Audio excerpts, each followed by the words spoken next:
저는 중학생 때부터 알바와 일들을 하며 고등학교도 겨우 졸업했습니다. 성인이 되어서 할 수 있는 일을 찾다 바에서 일을 시작했어요. 아무래도 바에서 일을 하다 보니 손님들께 존중받지도 못했습니다. 그래도 어릴 적 하던 일보다 2배, 3배의 돈을 받다 보니 계속 그 일을 했던 것 같습니다. 저희 아버지께서는 술에 찌들어 있었지만 남동생은 끔찍히 생각했습니다. 그래서 저에게 항상 돈을 요구하셨죠. 저는 못했지만 동생을 공부시키기 위해 아둥바둥 돈을 벌었습니다. 그동안 저라는 존재가 없는 게 당연하다고 생각했습니다. 아무래도 계속 이 일을 하다 보니 만나는 사람들도 다 비슷해지더라고요. 예전에 있던 학창시절 친구들도 없어졌고 남자친구라고 만나는 사람들도 멀쩡한 사람은 없었습니다. 저희 아버지와 비슷하게 저는 존중도 사랑도 몰랐어요. 저에게 막대하더라도 제가 사랑하고 전부 다 해주는 게 사랑인 줄 알았으니까요. 그러던 어느 날 출근에 늦어 빨리 가려고 택시를 탔습니다. 그런데 급한 마음에 그 택시에 가방을 두고 내려버렸습니다. 출근해서 갈아입을 옷은 가방에 놔둔 채로 저는 후줄근한 옷을 입고 있었습니다. 순간 아차 싶어 두고 내린 걸 아는 순간 바로 카드 회사를 조회하고 택시를 찾게 되었습니다. 그렇게 기사님과 통화를 했습니다. 저는 마음이 급해 친절하게 대하지도 않았는데 친절한 목소리로 걱정 말라시며 이쪽으로 와주신다고 하셨습니다. 기사님의 친절함에 저도 모르게 기분이 좋아졌습니다. 만나보니 저와 나이가 비슷해 보였습니다. 사례금과 커피를 드리려고 했는데 더웠는데 고맙다며 커피를 받고는 사례금은 받지도 않았습니다. 자신이 베풀면 돌아온다고 얘기를 하시고 가버렸습니다. 왠지 모르게 그 기사님의 말이 계속 떠오르며 기분 좋은 하루를 보냈습니다. 어느 날 바에서 진상 손님 때문에 술을 너무 많이 마셔서 저도 취해버린 날이 있었습니다. 평소처럼 택시를 불렀는데 그 가방을 두고 내린 택시 기사님께 전화를 한 것이었습니다. 가방을 잃어버리던 날 기사님을 택시라고 저장을 했던 것입니다. 그렇게 취해서 저는 기억도 없었는데 다음날 일어나서 상황을 알았습니다. 그 택시 기사님께서 저를 집까지 데려다 주었다는 것을요. 아침에 일어나 핸드폰을 보고 깜짝 놀랐습니다. 저는 바로 기사님께 문자를 죄송하다고 보냈습니다. 바로 답장이 와서 그럴 수도 있다고 걱정하지 말라며 답장이 왔습니다.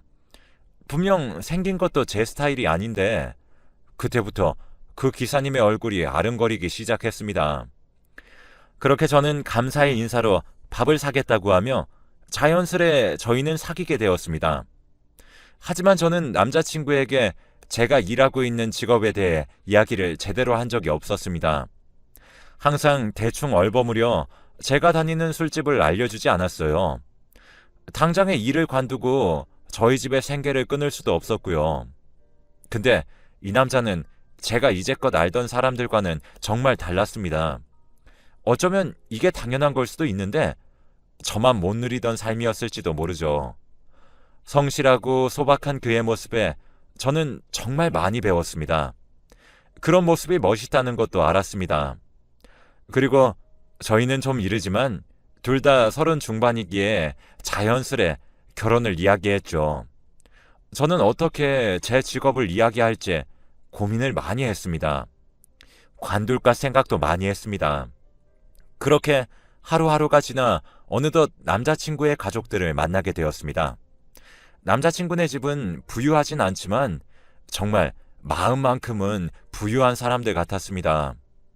그리고 저를 너무 좋아해 주셨습니다. 그렇게 잘 마무리되어 가고 있는데 남친의 동생이 집으로 들어와 저에게 술집 여자라며 소리를 질렀습니다. 제가 잘못 들었나 멍해져서 남자친구의 동생을 봤는데 그렇게 경멸하는 얼굴은 처음이었습니다. 남자친구는 자기 동생의 팔을 잡고 소리를 지르며 집 밖으로 끌어냈습니다. 그러면서도 남친의 동생은 어디 술집 여자 주제에 자기 오빠랑 결혼하려고 하냐며 고래고래 소리쳤습니다. 남친 부모님과 덩그러니 남은 저는 아무 말도 없었습니다. 저는 불안에 미칠 것 같았고 눈물이 나 아무 말도 하지 않았지만 스스로 인정하였습니다. 역시 나는 행복해질 수 없구나 하며 자리를 일어났습니다. 시댁 부모님들은 무슨 일이냐며 앉아 있으라고 했지만 저는 자리를 박차고 나왔습니다. 그날 밤 남친은 제게 수도 없이 전화했고 문자했습니다. 하지만 저는 보지 않았습니다. 볼 자신이 없었기 때문이죠. 어릴 적부터 사람들이 저를 경멸하는 얼굴은 수도 없이 봤지만 제가 사랑하는 사람의 그 얼굴은 볼 수 없을 것 같았습니다.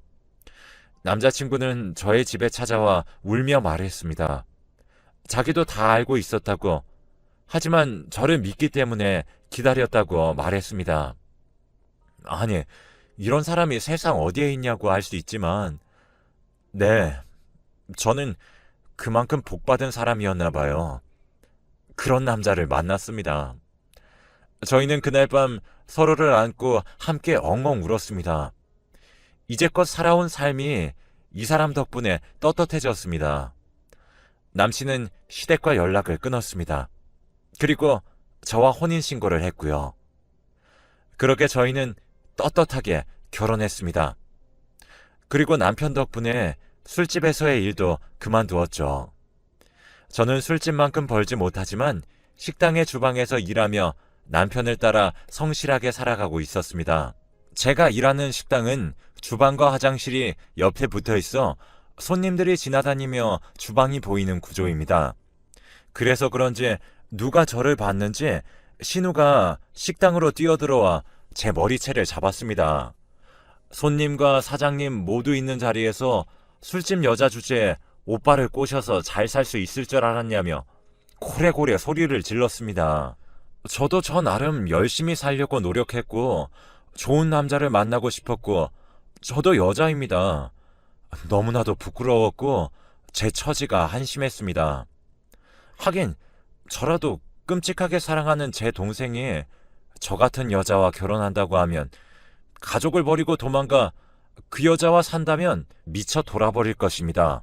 특히나 제 남편과 같이 정말 좋은 사람을 감히 제가 만날 자격이 있을까 생각이 들며 식당에서 신우에게 두들겨 맞으며 신우가 미우면서도 제 모습 같아 엉엉 울었습니다. 그렇게 진정이 되지 않아 경찰과 시부모님, 남편 모두 오고 그날 식당은 운영을 제대로 하지 못하고 저 때문에 문을 닫았습니다. 남편은 저에게 집에 먼저 가 있으라고 하고 시댁에 갔습니다. 저는 집에 홀로 남아 생각했죠. 이렇게 좋은 사람이 나와 만나 결혼을 하고 아이를 낳고 행복하게 살 수 있을까? 내 불행이 남편에게도 전해진 것이 아닐까? 처음에는 아무것도 없던 우리의 집은 지금은 어느덧 살림살이로 꽉 차 있었습니다. 그 모습을 보니 왜인지 다시 눈물이 펑펑 났습니다. 그리고 신우의 울던 모습이 생각나며 남편을 떠나는 것이 맞다고 생각을 했습니다. 저는 그 생각으로 바로 미친 듯이 짐을 싸기 시작했죠. 남편이 행복해질 수 있다면 저는 단칸방이든 고시텔이든 심지어 끔찍했던 아버지와 다시 살아도 상관이 없었습니다. 내 팔자다 생각하며 받아들이기로 했죠. 그때 현관문 비번 소리가 들리며 문이 열렸습니다. 남편은 제게 다가와 괜찮아 라고 한마디 해주었습니다. 어떻게 이런 사람이 있을까요? 남편은 제가 짐을 싼다고 엉망으로 만들어 놓은 집을 하나씩 치우기 시작했죠. 저는 그저 아무 소리도 내지 못하고 바닥을 보며 울었습니다. 분명 그는 내가 없으면 행복해지겠지만 남편 옆에 있고 싶었습니다. 이기적이라고 생각이 들면서도 남편의 얼굴을 보니 저는 그대로 있었습니다. 남편은 그날 밤 제게 걱정하지 말라며 자신이 다 해결했다며 너무 미안하다고 앞으로는 이런 일 절대 없게 만들겠다고 했습니다. 저는 제가 더 떳떳한 사람이 되겠다고 다짐했죠. 과거가 사라지진 않지만 앞으로는 절대 부끄러운 짓 하지 않으며 살겠다고요. 그렇게 긍정적인 마음을 먹어서일까요? 신기하게도 아무런 능력도 없는 저에게 새로운 직장이 생겼습니다. 콜센터 업무로 손님을 만날 일도 없어 신우 걱정은 덜고 그렇게 남편과 저는 다시 한번 너무나도 행복한 하루하루를 보냈습니다. 일을 갔다 오면 남편이 밥을 하고 함께 집안일을 하며 행복했습니다. 그런데 어느 날 집에 돈 붙이는 날도 아닌데 웬일로 동생이 전화를 했길래 받았습니다.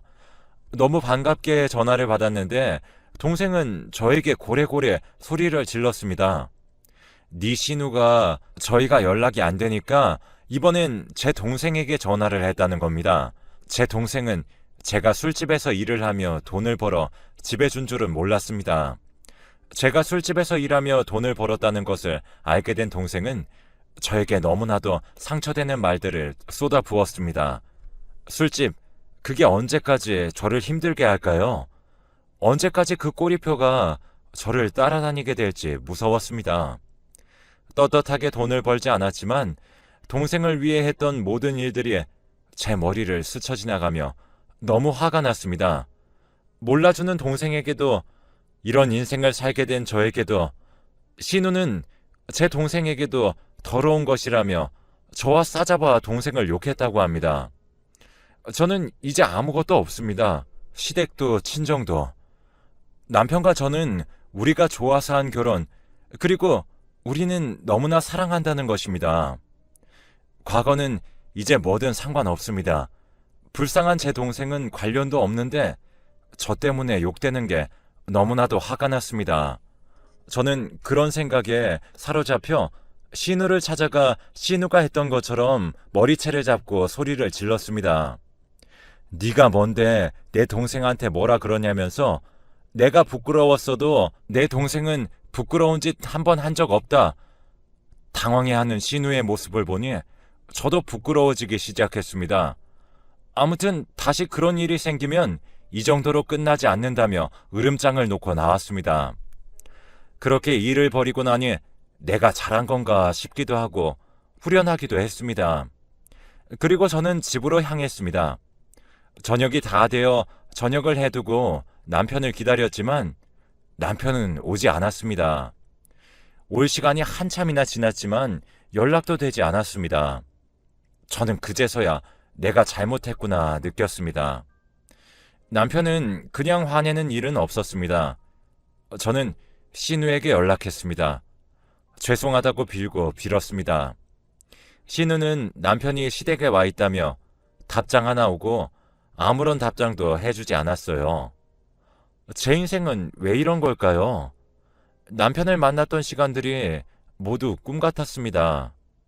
이전엔 남편의 행복을 위해서라면 보내줄 수 있을 거라고 생각했지만 막상 남편이 나를 떠날지도 모른다는 생각에 저를 너무 불안하게끔 만들었습니다. 미친 듯이 남편에게 전화했고 그러던 밤 현관문 비밀번호 누르는 소리가 들렸습니다. 바로 그쪽으로 달려나갔는데 남편이 아닌 신우가 서 있었습니다. 심장이 철렁 가라앉으며 미움과 죄책감이 같이 들었습니다.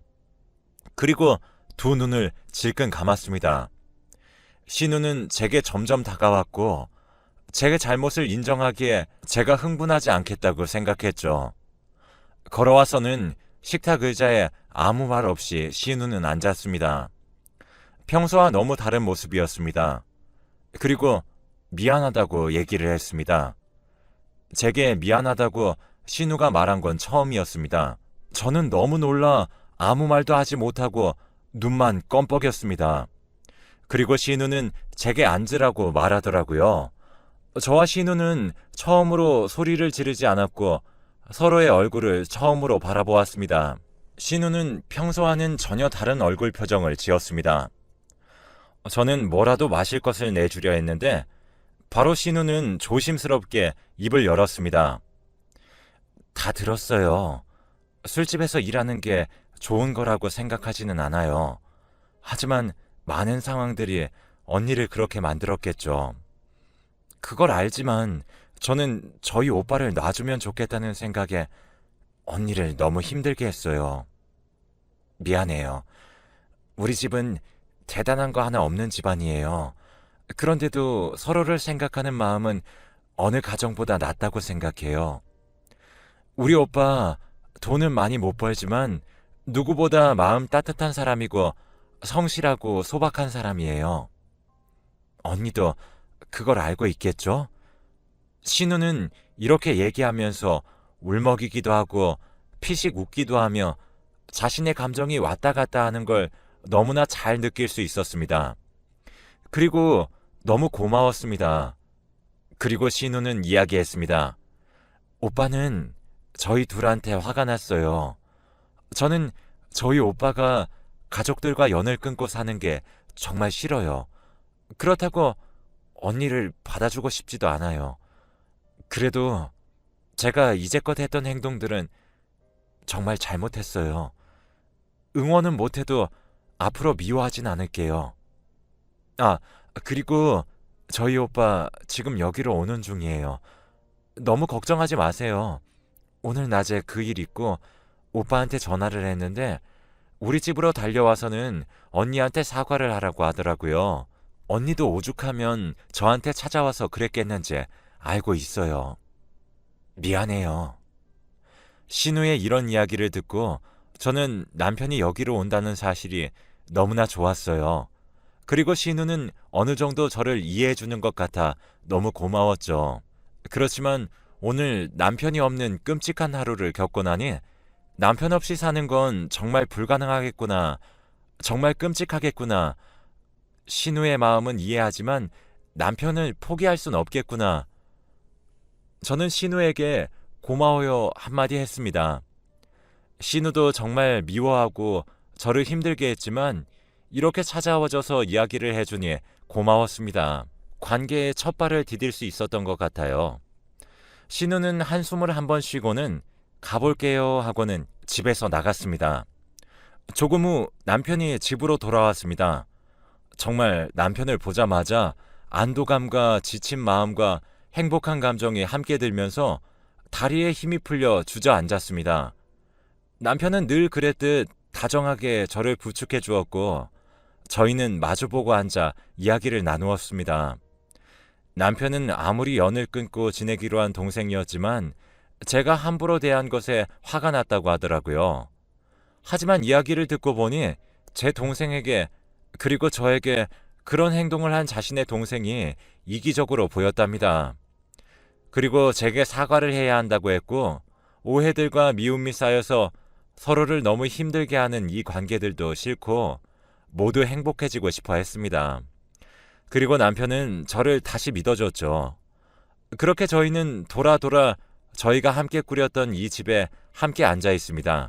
제가 이렇게 변할 수 있었던 것도 저라는 존재를 챙기지 못한 채 살아온 날들이 변하는 것을 느꼈습니다. 사람은 얼마나 좋은 사람을 만나느냐에 따라 정말 많이 변하는구나 생각했습니다. 그리고 이 글을 쓰고 있는 지금도 모든 상황이 좋아진 것은 아니지만 저희는 진지하게 아이를 이야기 중입니다. 그렇게 힘들게 했던 시댁도 간간히 남편은 들리고요. 저도 계속 회사를 다니며 돈도 조금씩 모으고 있고 이렇게 돈 버는 것에 대해 감사하고 만족하고 있습니다. 남편도 저와 인연을 갖게 해준 택시 운전을 계속하고 있고요. 작지만 저희의 시간에 따라 물건이 가득 채워진 집도 아직 그대로고요. 여기서 저희 둘은 정말 행복하게 살고 있습니다. 그리고 제 동생에게 남편을 소개해 주었습니다. 동생에게도 좀 미안한 게 동생은 신우의 전화를 받기 전까지 이렇게 좋은 남편이 있는 줄도 몰랐으니까요. 동생은 시간이 지나 저에게 술집에서 일했던 것에 대해 너무 나쁘게 이야기해서 미안하다고도 했습니다. 자기도 다 알면서 모른 척 한 적이 있었던 것 같았다고 합니다. 그리고 지금 남편에게도 너무 고맙게 생각한다고 하네요. 남편에게 아버지에 대해 이야기한 적이 몇 번 없었는데 이제는 조금씩 하기 시작했습니다. 제 자신에게 자신이 없을 때는 집안 이야기하는 것이 부끄럽고 뭔가 제 입이 열리지 않았는데 이제는 바뀌고 있습니다. 그리고 제 아버지에게 제대로 소개해 준 적은 없지만 언젠가는 소개시켜 드려야겠죠. 아버지가 밉지만 그래도 하나뿐인 가족이니까요. 그리고 두 번은 저와 같은 일이 생기지 않도록 아이도 정말 사랑해 줄 거고 부족함 없이 키우도록 노력할 것입니다. 정말 제 인생에서 영화 같은 남자를 만나 제 삶 전체가 변화하였습니다. 앞으로 정말 행복하게 그리고 성실하게 살겠습니다. 이런 글을 쓰게 된 이유도 모두가 힘든 시기에 힘든 삶을 지나고 있을 것이지만 저같이 불행한 사람도 행복해질 수 있습니다. 그럼 모든 분들 응원하기 위해서입니다. 1년 동안의 일들과 제가 살았던 날들이 이 글을 통해 완전히 사라져버렸으면 좋겠네요. 긴 글 읽어주셔서 감사합니다. 항상 건강 조심하시고 코로나 때문에 모두 힘들겠지만 행복하게 살아요.